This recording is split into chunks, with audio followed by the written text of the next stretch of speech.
بسم اللہ الرحمن الرحیم۔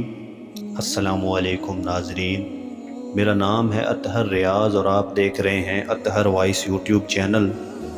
آج کی اس ویڈیو میں ہم بیان کریں گے کہ جنت اور دوزخ کا فیصلہ کون کرتا ہے اور کس طرح ایک عبادت گزار کو جہنم میں ڈال دیا گیا اور کس طرح ایک گناہ گار کو جنت مل گئی۔ تو جو دوست ہمارے اس یوٹیوب چینل پر نئے ہیں ان سے گزارش ہے کہ ہمارے اس یوٹیوب چینل کو سبسکرائب کریں۔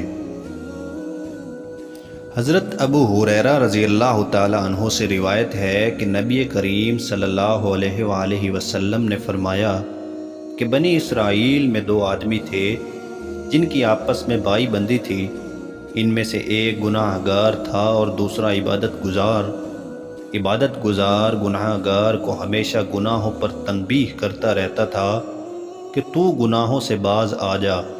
یہ سلسلہ چلتا رہا حتیٰ کہ ایک دفعہ عبادت گزار نے پھر ایک گناہ پر اس کو تنبیہ کی کہ تو گناہ سے باز آ جا۔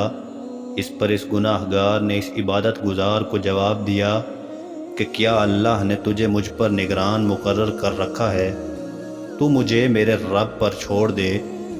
اس کے جواب میں عبادت گزار نے اس کو کہا کہ اللہ کی قسم اللہ تجھے نہیں بخشے گا، یا شاید یہ کہا کہ اللہ تجھے جنت میں داخل نہیں کرے گا۔ اللہ تعالیٰ نے دونوں کی روحوں کو قبض کر لیا اور مرنے کے بعد دونوں کی رب العالمین کے حضور پیشی ہوئی۔ اللہ رب العزت نے عبادت گزار سے پوچھا کہ کیا تجھے میری ملکیت پر قدرت ہے؟ یعنی کیا کسی کو جنت یا دوزخ میں داخل کرنا تیرے حکم کے تابع ہے؟ اور گناہ گار سے فرمایا کہ چل تو میری رحمت سے جنت میں داخل ہو جا۔ اور دوسرے عبادت گزار کے متعلق حکم فرمایا کہ اس کو جہنم میں لے جاؤ۔ حضرت ابو ہریرہ رضی اللہ تعالی عنہ نے فرمایا اللہ کی قسم اس نے ایک ایسی بات کہہ دی جس نے اس کی دنیا و آخرت برباد کر ڈالی۔